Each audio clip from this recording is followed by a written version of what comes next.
kita dukung Pak Giri untuk menjadi calon gubernur, bukan calon wakil gubernur. Waktu itu gitu ya? Jelas. Masyarakat tidak bagus. Jadi sebagai orang yang bisa membaca hal itu, kan saya nggak mau membuat dosa sejarah lagi. Dulu saya milih Koster, tapi ketika kebijakannya begitu kita kritik, marah-marah, semua buzzer-nya menyerang, wah ini kok nggak cocok nih. Mau tahu korupsi yang paling heboh di Bali? Apa pengelolaan tanah Pemprov Bali. Oh ya? Ratusan miliar sampai triliunan nilainya kalau kita bongkar itu. Zakat Bali nggak dapat, tapi yang dapat oknum-oknum. Eranya siapa? Ya dari dulu sampai sekarang. Sekarang paling banyak. Oh, ini modusnya gimana itu Pak? Modus.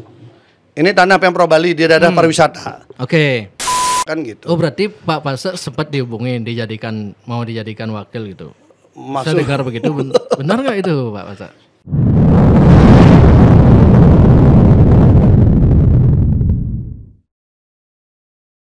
Nah kalau di konstelasi di Bali Pak Pasek, kita mulai menjurus ke Bali nih. Ini baru kemarin ada pengumuman PDI, akhirnya Koster Giri. Sebelumnya di sini Pak Pasek sempat berstatement, Giri dan Koster itu ibarat minyak dan air kan gitu. Dan saya sudah konfirmasi ke banyak orang, termasuk ke orang terdekatnya Giri, terdekatnya Pak Koster, dan memang fix itu. Nah, makanya kok bisa gitu loh. Itulah hebatnya Bu Mega. Bu Mega atau Koster yang hebat? Bu Mega menjahit. Karena dia tahu dua-duanya ini berseteru, berkompetisi ketat, tapi dua-duanya dianggap punya loyalitas yang bagus. Maka dia paksa jahit. Walaupun karakternya sangat berbeda, cara ini yang berbeda, ya Bu Mega yang bisa jahit. Mungkin kalau yang lain tidak akan mampu menjahitnya. Tapi memang sekarang pilihannya kan begini. Ketika Ibu Mega menjahit, apakah jahitan ini diterima oleh masyarakat? Nah, kan itu beda hal yang berbeda. Saya baca respon publik justru, kalau begini saya nggak jadi dukung Pak Giri gitu. Berarti loyalitasnya terhadap Giri Prasto tidak kalau sama disanding dia jadi Bali 2 gitu. Iya, karena kan begini. Orang-orang itu termasuk saya dulu misalnya statement, kenapa saya menyatakan minta Pak Giri jadi calon gubernur dan kita dukung dengan waktu di Pasek itu ya? Acara Jadi, Pasek itu ya? Itu kita sampaikan karena apa? Karena kita ingin perubahan. Tapi perubahan yang rasional. Kenapa? Karena di Bali ini kan PDIP pemenang. Sehingga yang paling rasional untuk itu ya udah calon dari PDIP yang bisa melakukan perubahan. Karena yang bisa membuat kebijakan itu kan bukan partai, tapi orang yang memimpin dari partai itu. Sehingga kita dukung Pak Giri untuk menjadi calon gubernur, bukan calon wakil gubernur. Waktu itu gitu ya? Jelas. Saya sampai bilang, cocok calon gubernur. Kenapa? Jangan sampai besok-besok keluar himbauan-himbauan terus. Pidatonya Pak Pasek di acara Dulang itu kan? Mangap. Dulang Mangap itu kan? Iya. Gila, ini udah jelas nih siapa yang disinggung nih gitu. Nah artinya kan ada perbedaan karakter, ada perbedaan kebijakan, ada keinginan animo untuk perubahan, ada alternatif tetapi tidak radikal. Karena perubahan ini kan ada yang radikal, ada yang konvensional. Konvensional itu ya rasional lah. Ya sama-sama dari PDI, masa nggak ada sih yang lain? Nah udah, itulah pilihan yang paling rasional. Maka dukungan ke Giri naik, survei dia di atas 50%. Surveinya Giri Survei Prasto. resmi dia di atas 50%. Survei pribadinya kan? Ya, personal. Personal. Koster setengahnya itu enggak ada. Makanya kalau kita berhitung pada survei pasti ini jatuhnya. Tapi sekarang dengan dia dijahit ini hampir 70%.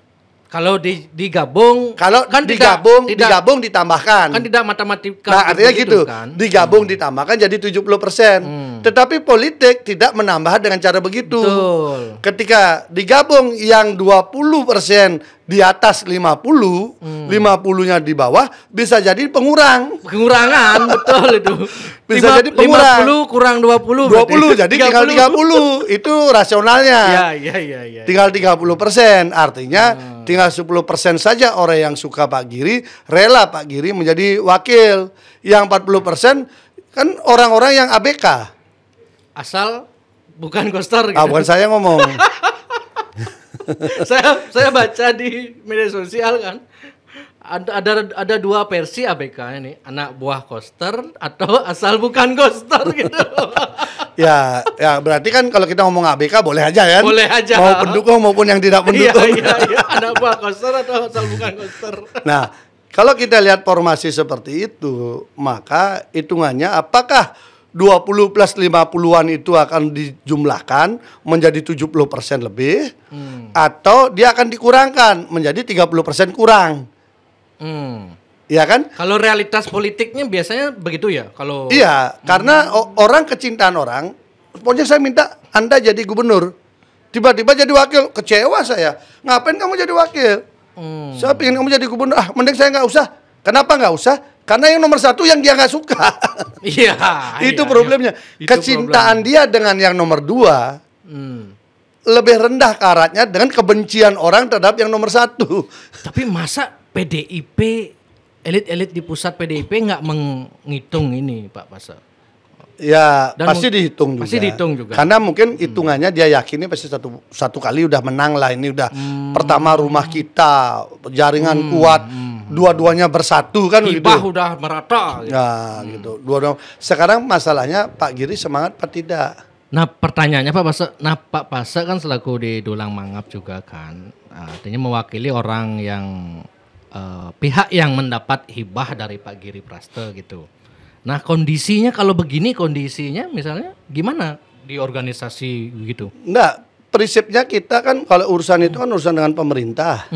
Dan itu pun juga kita hanya dibantu operasional dan itu pun untuk organisasi. Kan dibuatkan puro besar itu. Oh bukan, itu bukan. bukan untuk Dulang Mangap. Oh, bukan itu ini. untuk Semeton Pase itu. Oh itu untuk pasaknya. Iya, kalau Dulang Mangap sebagai organisasi kan enggak. Oh, beda, kita beda, semua beda. lebih banyak mandiri. Itu maksudnya untuk Semeton pasaknya. Ya, kan? pura Punduk Dawe. Itu kan pura untuk semua juga Punduk sih. Dawe, Itu siapapun bisa sembahyang di sana gitu loh. Hanya memiliki historical dia kenapa pura itu dibangun dan sebagainya. Dan bukan Pak Giri Praste aja nyumbang di sana. Pak Koster pun juga nyumbang di sana, yang lain pun nyumbang. Jadi saya kira itu biasa. Banyak orang nyumbang ke ide sesunan kan tergantung sekarang siapa yang dianugerahi kan begitu. Itu satu hal. Tapi kalau secara organisasi saya kira dengan posisi ini kan kemarin kita statementnya untuk mendukung beliau calon gubernur. Nah kalau sekarang begini ya kami persilakan mau ikut yang penambah atau mau ikut pengurang kan itu. Makanya Pak Pasa bikin status ya udah kalau begini saya mau pamit gitu. Maksudnya gimana mau pamit jadi kalau ya, Pak Giri jadi gini, Bali 1, Pak Pasa siap jadi ya, tim kampanye kan atau gimana itu? Hanya begini, saya ini ingin ada perubahan. Kita sebagai makhluk politik, sebagai politisi yang bisa mencerna bagaimana Bali ke depan, kita membaca kalau kondisi sekarang dilanjutkan oleh orang yang menyebabkan Bali hari ini seperti ini, kan kita yang salah milih. Hanya karena pakai perasaan, lalu dampaknya di masyarakat tidak bagus. Jadi sebagai orang yang bisa membaca hal itu, kan saya nggak mau membuat dosa sejarah lagi. Dulu saya milih Koster. Dulu saya milih Koster karena partai saya mendukung Pak Koster. Tapi ketika kebijakannya begitu kita kritik, marah-marah, semua basernya menyerah. Wah ini kok nggak cocok nih. Kemudian kita lihat evaluasi kebijakannya. Mohon maaf ini, Pak. Mau coba Erwin sebut katanya, apa yang dibanggakan? Coba. Saya nanti saya jelaskan. Orang anggaplah saya. Kalau soal Piala Dunia Koster. Orang udah kecewa. Kalau soal mengeluarkan banyak surat himbauan orang sudah kecewa. Sekarang saya balik. Yang dianggap menguntungkan apa dari kebijakan Pak Koster?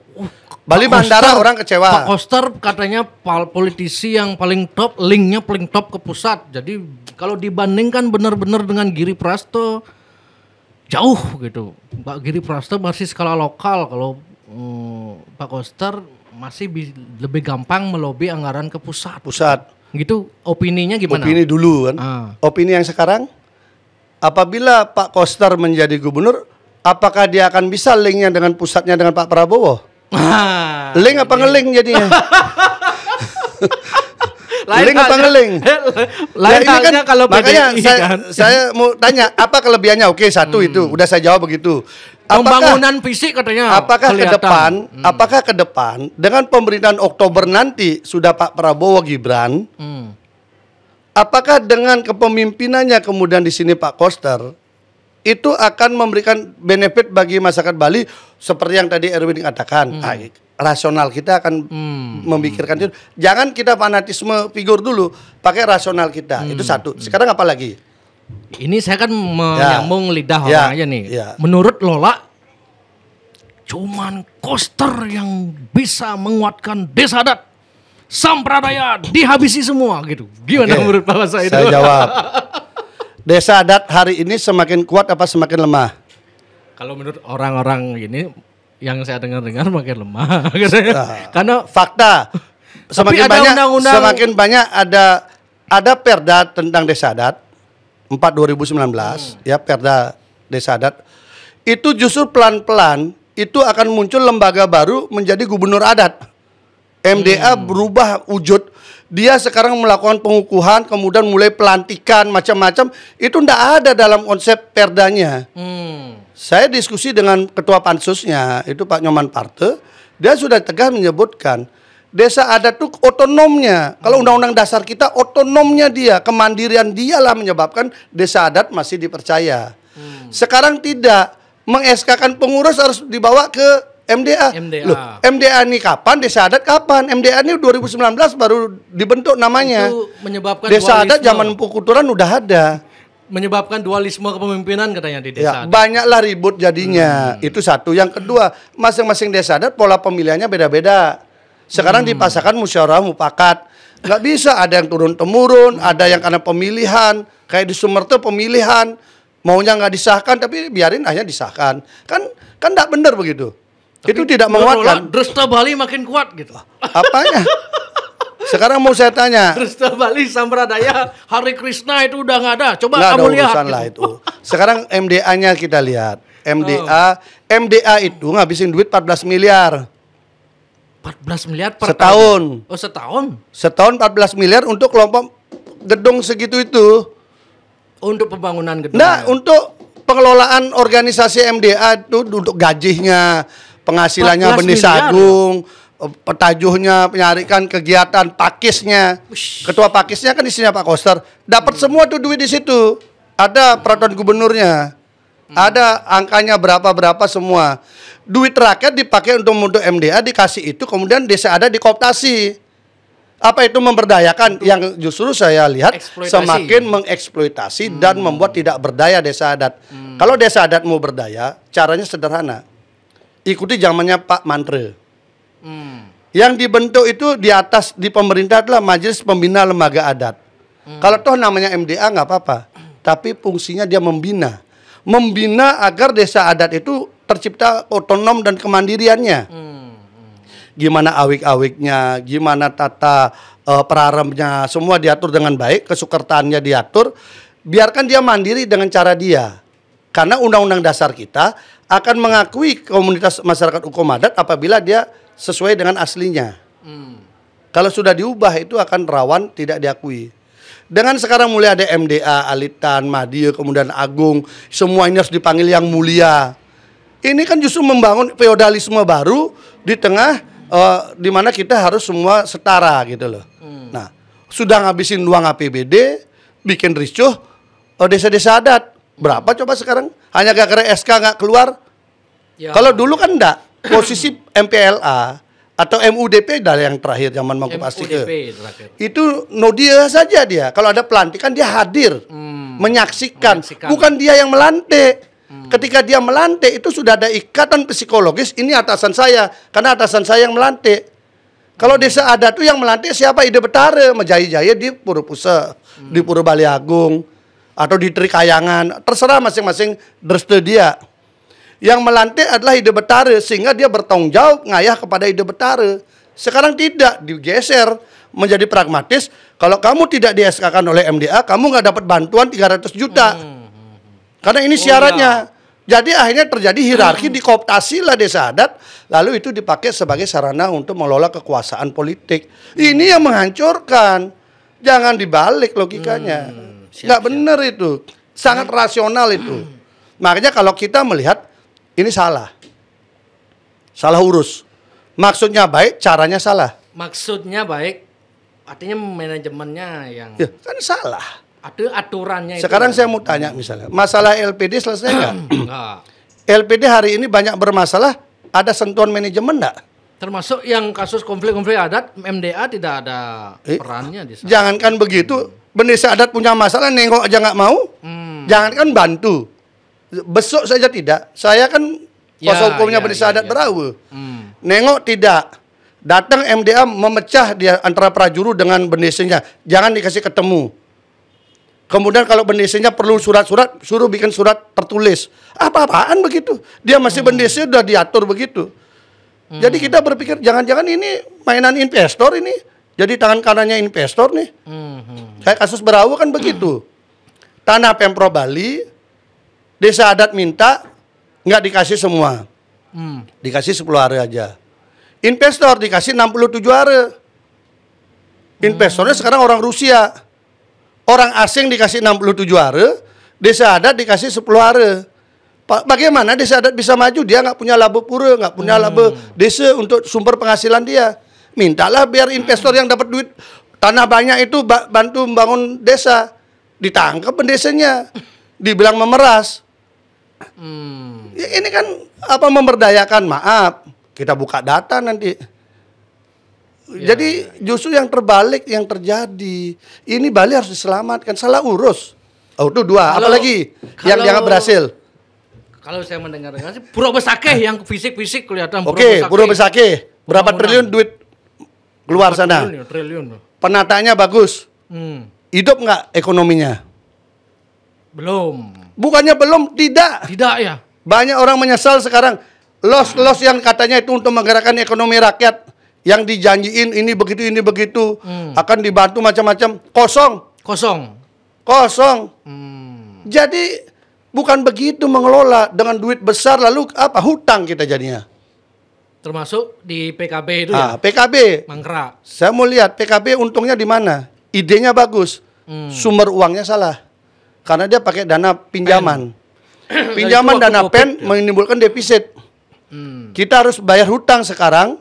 Rakyat Bali harus bayar hutang karena Pak Gubernur Koster pinjam uang membangun proyek-proyek mercusuar yang mana orang Bali sedikit sekali kerja di sana selama proses pembangunan.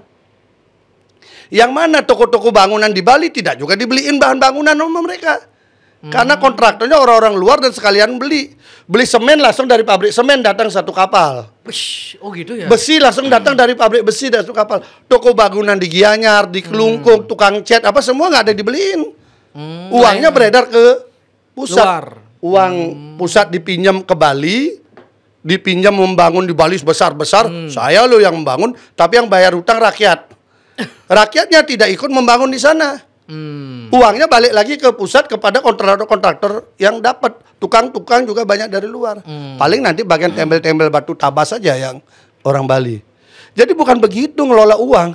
Kalau kita mau pinjam uang harus diputar produktif.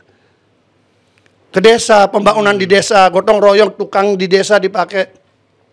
Dia dapat ongkos tukang, beli di warung, makan di situ. Yang di warung bisa bayar SPP anaknya. Kan uangnya berputar di situ. Kalau proyek besar begitu mana ada kontraktor kita bisa. Maka lari ke kontraktor BUMN, UMN besar, komisi berapa lah sebagainya. Kan itu kan udah jelas. Akhirnya apa? APBD kita defisit. Pertanyaannya, kalau APBD defisit itu keberhasilan apa kegagalan? Mau ngomong kayak apapun, peluasan jeruk tapakan manapun yang namanya defisit adalah kegagalan. Itu salah kelola keuangan. Pertanyaannya salah kelola keuangan ini mau dilanjutkan apa tidak? Yang nanggung, yang bayar hutang ini rakyat Bali loh. Tapi begini Pak, ada juga opini begini. Kalau tidak dilanjutkan oleh Pak Koster, maka akan makin mangkrak justru yang rugi siapa? Rakyat juga. Gimana? Kalau dilanjutkan tambah bermasalah lagi. Mau biarkan lebih bermasalah atau diselesaikan, ditangani orang yang lebih tepat. Kasus tol kan gitu. Gara-gara Pemprov Bali gitu diambil alih sama pusat gitu ya. Ya artinya bukan di sana, karena banyak sekali. Kita banyak revitalisasi pasar. Kabupaten-kabupaten latah bikin pasar senggol diputar dari pasar besar. Wow, ini saya hebat, saya jadi bupati, saya bikin pasarnya besar. Ekonominya bergerak nggak? Pedagang-pedagang hidup di sana nggak dengan perubahan itu? Tidak. Karena karakter pasar tradisional, karakter pasar senggol itu kehilangan rohnya ketika dibuat dalam bangunan yang modern yang terlalu berjarak antara pembeli dengan penjual. Rohnya enggak. Saya kunjungan di beberapa negara, itu yang namanya pasar senggol, yang namanya pasar-pasar tradisional, itu tempatnya dibuat bersih. Tapi spiritnya dia tetap. Spiritnya tetap. Kalau model semi-semi mall begitu, mall-mall yang sudah ada aja banyak tutup. Nah, ayo, pertanyaannya apalagi keberhasilannya lah. Kalau dibandingkan pembangunan Koster dengan pembangunan di Badung dipimpin oleh Giri Praste yang tidak ada, menurut Pak Jokowi katanya arah pembangunan tidak jelas, malah dipakai ibah-ibah, itu Pak Praste lebih setuju Pak Giri berarti? Bukan. Jadi gini, kita lihat sumber dananya apa. Menggunakan uang rakyat, menggunakan uang negara itu ada aturan. Di Badung itu sudah ada alokasi yang ada, dan dari zaman Pak Ido Bagus Mantre sudah diatur uang pajak hotel dan restoran. Oke. Pajak hotel restoran, maka dibangunlah kemudian sarana itu ada di Denpasar dan Badung zaman dulu. Tapi hasil PHR-nya ini berapa persennya? Kalau nggak salah 20%-nya itu dibagi ke seluruh provinsi, kabupaten kota. Singkat cerita, kebijakan ini dulu 20% itu masuk ke provinsi. Oleh provinsi baru bagi kepada APBD kabupaten kota. Dulu ya. Nah, kemudian berubah. Badung zaman Anak Agung Diagung, PHR-nya ini ya menjadi BKK macam-macam lah istilahnya itu kan. Tiap ini berubah nama, tapi kan dananya dari pajak hotel dan restoran. Diambil 20%-nya dibagikan kepada masing-masing kabupaten langsung dari Badung. Provinsi hanya menyaksikan saja. Ini kan metode cara membagikan saja yang berbeda. Tapi duitnya dari dulu juga sama. Ada. Yang dari pajak hotel dan restoran itu sudah hasil kesepakatan bersama agar Bali tidak dipenuhi oleh bangunan-bangunan destinasi fasilitas pariwisata. Sehingga mana yang menjadi pusat fasilitas pariwisata, mana yang menjadi destinasi pariwisata. Ini kan diatur. Ya. Ketika kemudian berubah lagi, muncul polanya Pak Giri. Masyarakat langsung kepada PMK Badung, PMK Badung langsung menurunkan, disaksikan sama bupati-bupati setempat. Ini kan beda metode saja, uangnya sumbernya sama. Tapi ada juga opini begini, harusnya kan duitnya Badung itu ke bupatinya dulu, baru bupatinya mencairkan. Ya ini gitu. Kan metodenya saja yang berbeda. Sehingga Pak Giri, ada katanya kasus, ini Lola yang bilang sama saya, ini di mana itu, biar nggak salah. Masyarakat Pak Giri langsung mencairkan ke masyarakat tanpa sepengetahuan bupatinya, nggak tahu nih gitu. Ya bupatinya kurang aware sama penduduknya kan. Jadi jangan salahkan yang bantu. Gitu ya. Udah dibantu masyarakatnya kan senang. Tetapi saya ingin jelaskan perbedaannya di sana. Bahwa 20% dana PHR ini ketika zaman Ido Bagus Mantre 20% ini dibawa dulu ke provinsi. Dari APBD provinsi dibagi per kabupaten yang tidak mendapatkan PHR. Yang minus lah. Harusnya kan begitu dulu. Itu yang paling bagus. Berubah kan? Kemudian zaman Anak Agung Diagung, dia kemudian langsung ke kabupaten-kabupaten provinsi menyaksikan. Tetapi seringkali kebijakan itu dipakai oleh bupati-bupati setempat bukan untuk masyarakat. Untuk kampanye. Nah, untuk pengadaan-pengadaan yang tidak perlu. Tidak harus. Ngerti maksudnya? Ya. Kan ketika ditaruh di kabupaten kota dia dipakai untuk pengadaan mobil, pejabat, pengadaan ini, tidak dipakai untuk ke masyarakat langsung. Nah, gitu. Di zaman Giri yang 20% ini masyarakat seluruh Bali yang ini kan aku Badung dapat 100%. Majuan proposal gitu. Aku punya 100% nih, ada 20% akan dibagi-bagi. Sekarang bawa sini proposalnya. Yang penting syaratnya ini terpenuhi. Yang penting syarat terpenuhi dan kemudian hitung-hitungannya cocok semua gitu. Kalau itu saya nggak ikut ngitung kan. Iya. Jadi ini dibagi. Dikasih langsung. Tetapi waktu menyerahkan kan bupatinya diajak. Masyarakatnya langsung datang. Itu kan gaya politik. biar kelihatan saya loh yang bantu, dan itu wajar dalam permainan itu. Yang penting tidak melanggar undang-undang. Jokowi mempermasalahkan. Jokowi kan tidak menyebut orang. Iya, tapi ada kan ada daerah lain sama. Daerah yang anggaran tinggi kan cuma 2, Badung sama Jogja. Mana itu? Kutai. Banyak lagi yang lain kan dengan ada otonomi tambang ini kan banyak. Pakai iba-iba. Saya mau tanya dulu. Memangnya Pak Jokowi nggak bagi-bagi bansos? Sama. Oh, sudah kan sama gitu. Jadi yang penting sumber uangnya melanggar atau tidak itu prinsip dasar. Soal bagaimana seni dia membagi itu adalah seni kepemimpinan. Yang penting tidak melanggar undang-undang dan tidak dikorupsi. Kan itu yang paling penting. Tapi ada opini begini. Mana lebih penting Erwin misalnya? Uang ini langsung ke masyarakat atau uang ini mampir dulu di bupati dipakai setempat, dipakai beli mobil, dipakai untuk macam-macam, tidak dipakai untuk langsung ke rakyat. Pilih mana? Nah, kan? Ini. Iya kan? Karena rakyatnya kan mengena langsung.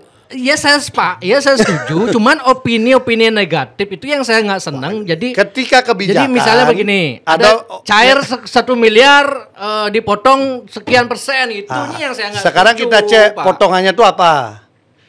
Pajak. Kalau pajak resmi. Bukan.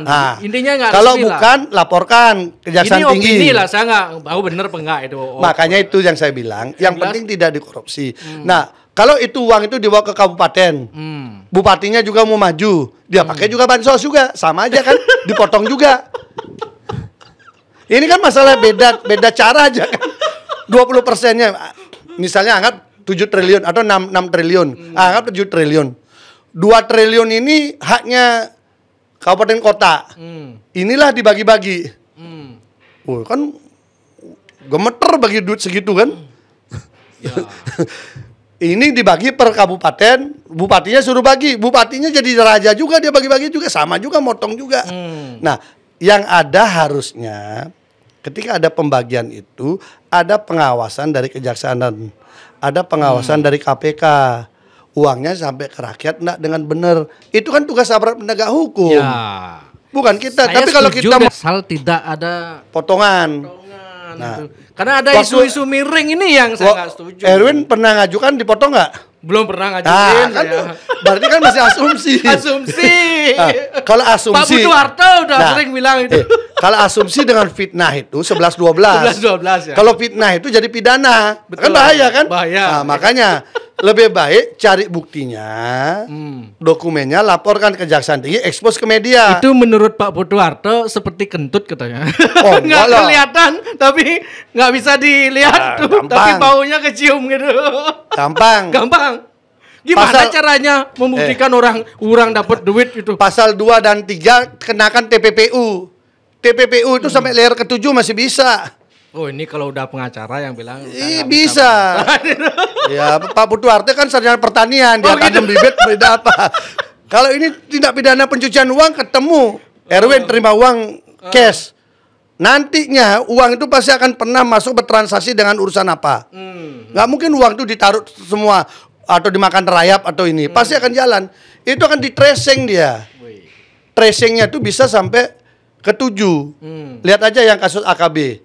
Yang Gubernur Maluku, ya yang nyebut nama Bobby itu, tambang itu. Ada 34 perempuan yang menerima transferan. Tidak dari gubernurnya, dari orang-orang lain ketemu. Itu kalau mau kan kita lebih baik daripada kita fitnah, turun cari data, bawa ke kejaksaan, expose ke publik. Jaksa nggak kerja kita teriakin, polisi nggak kerja kita teriakin, KPK nggak kerja kita teriakin. Gimana kondisinya? Kejati. Semua instansi udah dihibahkan juga kendaraan. Loh, enggak apa-apa. Bisa enggak kan itu? Uang negara. Oh, uang negara. Kalau hibah pakai uang pribadi suap namanya. Oh gitu. Ngerti? Kalau pakai uang negara itu sudah diatur kan bahwa Pak Mangko Pastika bilang, kabupaten gini bagi hibah gitu. Boleh. Pak Mangko Pastika. Kalau Pak Mangko Pastika kan ada di DPD. Ubah undang-undang keuangan daerah, ubah undang-undang keuangan negara. Ya. Dilarang hibah lintas kabupaten, maka dia akan jadi pelanggaran. Selama undang-undangnya membolehkan, ya boleh. Karena orang itu uang rakyat kembali ke rakyat, tinggal bagaimana ngaturnya. Teman Pak Mangko Pastika korupsi merata di Bali tapi tidak ada yang bicara ini gitu. Kabupaten Buleleng hibah ke Buset. Gimana nih Pak Mangku nih gitu. Kan orang yang awam jadinya berpikir liar kan. Saya mau tanya, memangnya Pak zaman Pak Mangku Pastika nggak ada korupsi di sana? Oh ya. Ya kalau ada kenapa nggak ada dibongkar juga? Ya kita fair aja gitu. Iya, Sebenarnya iya. korupsi itu ada di mana-mana. Karena itu perilaku korup itu perilaku. Ada kesempatan, ada peluang, ada uangnya, maka korupsi itu perilaku. Makanya kita ada penegak hukum dibuat banyak. Ada polisi, jaksa dan sebagainya. Saya kemarin bongkar. Jaksa juga nggak nangani juga.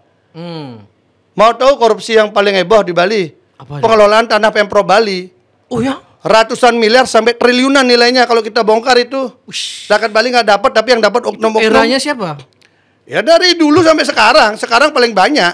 Oh, ini modusnya gimana itu Pak? Modus. Ini tanah Pemprov Bali di daerah pariwisata. Oke. Di daerah yang kering dikasih masyarakat nih, kasih. Di daerah pariwisata. Basah gitu. Ya. Lahan basah gitu. Ada 2 metode. Ada yayasan. Dia mau mengajukan permohonan. Sebelum mengajukan permohonan, di sini gubernur buat aturan dulu. Bahwa tanah begini nyumbang sekian, 5 juta, 7 juta, 3 juta, berapa sudah ada klasifikasi. Pakai SK gubernur sebagai dasar hukum nih. Jalan raya sekian gini, udah kan? Per 5 tahun sewanya. Nah, yayasan datang mengajukan permohonan. Oke. Dia cek dulu lokasinya. Oh, ini lokasi bagus, daerah pariwisata. Dia ngajukan permohonan. Itu kan kebijakan otoritas gubernur. Ya. Kasih. Maka dia bayarlah senilai SK itu. Oke? 5 juta atau 7 juta. Oke. Dia 30 tahun berarti 5 tahun kali 6. Harga sewa real pasar di situ 30-35 juta per tahun per are. Per tahun per are. Kalau sekarang dikalikan 30 tahun. Berapa angkanya dan berapa ke tanah ke Pemprov Bali? Berapa uang ke kas daerah dan berapa uang ke kas oknum-oknum ini? Kan ini yayasan. Ya. Alasannya yayasan nih. Yayasan ini nyewakan kepada investor asing. Oh. Investor asing bayar ke sini. Ini bayar rutin. Ini dibangun kemudian oleh asing, villa macam-macam kan di atas tanah Pemprov Bali. Dia bayar ini 30 tahun. Villa ini dibangun disewakan lagi. Tidak kena PHR. Ini berarti yang punya yayasan ini bermain dengan oknum Pemda. Oknum Pemda ini. Iya, uang yang masuk kas daerah sedikit, yang dibagi mereka banyak. Wih, itu satu. Ini kita hitung saja. Kemarin saya hitung satu lokasi ada 39 are. Itu 40 miliaran. Wish, itu satu lokasi. Satu lokasi ya. Sekarang kita lihat yang sekarang di Brawe, yang jadi kasus. Mana Kajati berani, dia malah nangkepin yang nggak jelas. Nangkep pakai polisi militer lagi. Itu yang di Brawe, 67 are. PTA, PT Brawe Bali Utama. PT ini awal mula dimiliki sama orang-orang Indonesia. Dikasih.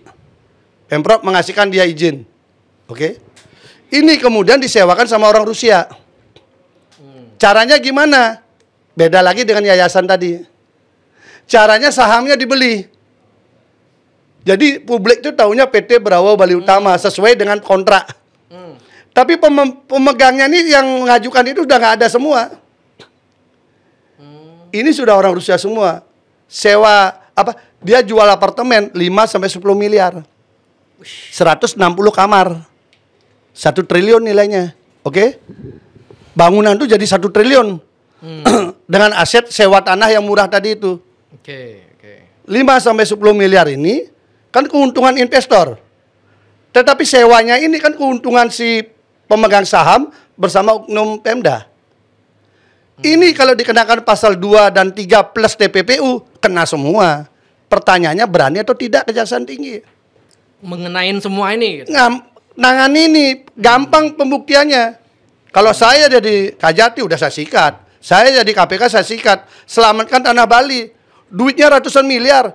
Itu yang namanya defisit PJ Gubernur sekarang selesai dengan ini. Jangan-jangan banyak oknum yang sudah kita teriak-teriak tapi nggak punya kewenangan. Dapat bagian itu juga sehingga mereka diam kan. Makanya kita jadi dibenci orang kan karena kita teriak-teriak kan. Ini ratusan miliar. Saya hitung sederhana aja. Itu asing semua. Pertanyaannya, Kepada desa adat kita melakukan seperti itu, kepada asing kita kasih. Nah, itu kemudian ketika desa adat minta bagian kompensasi, ditangkap atas dasar apa?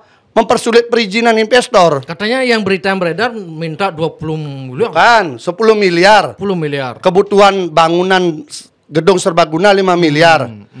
Ini 1 triliun ini. Ya. Mas Erwin tahu nggak? Beli Erwin tahu nggak? Yang ngurus izin saja, makelar ngurus izin aja, itu dibayar 3,6 miliar. Yang ngurus izin, masa desa adat minta segitu kemudian dipermasalahkan? Sementara ini nilainya 1 triliun. Tapi kan bukan dipermasalahkan, tapi ke atas nama pribadi, bukan? Enggak, udah terbukti di sidang, ada tanda tangan hadir, tahu kok. Oh, bukan pribadi itu? Udah, makanya itu saya bilang, jangan-jangan ada oknum MDA yang main, ini dipecah.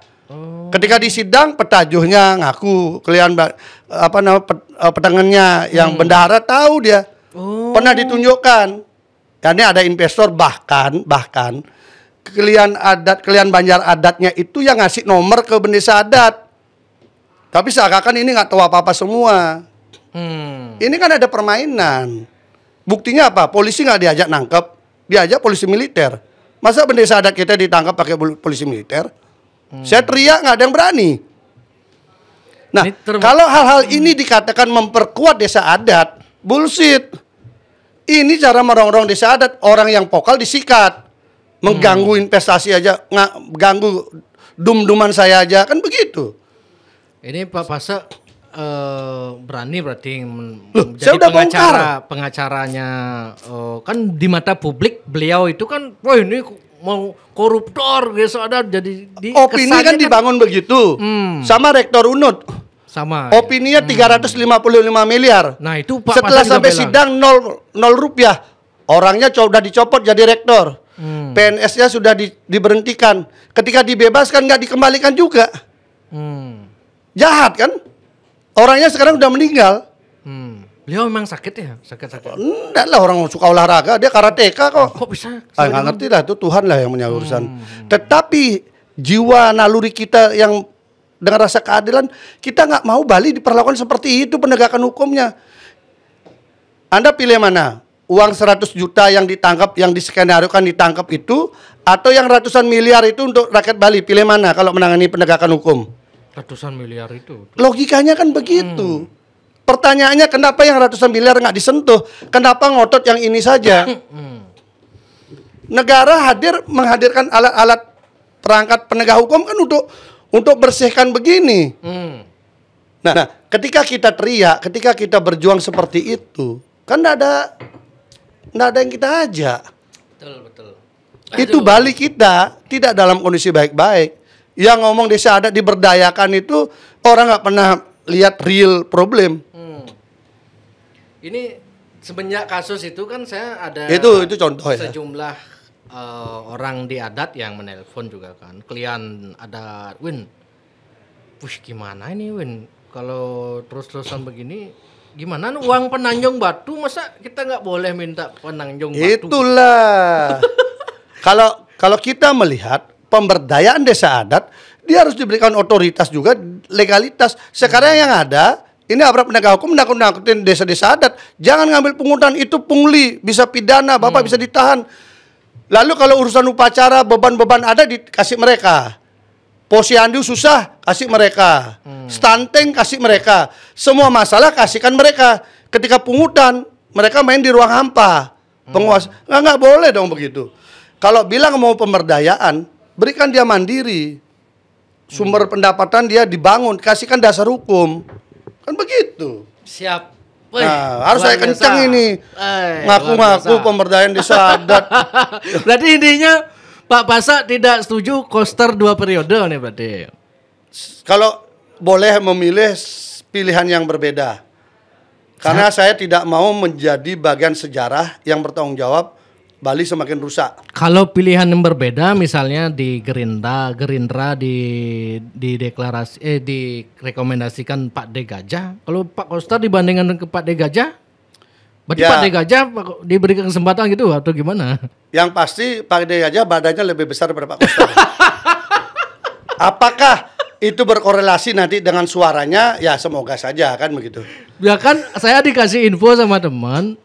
Win, ini baru nih A1 Pak D Gajah mulia pasak jadi. Wah, serius gitu. Oh. Pak Pasak mau ikut konstelasi Pak Pasak? Let's go nih. Saya kan dulu udah bilang di sini, saya ini tidak tertarik untuk urusan pilkada. Saya ingin tetap di nasional Jakarta. Kan udah.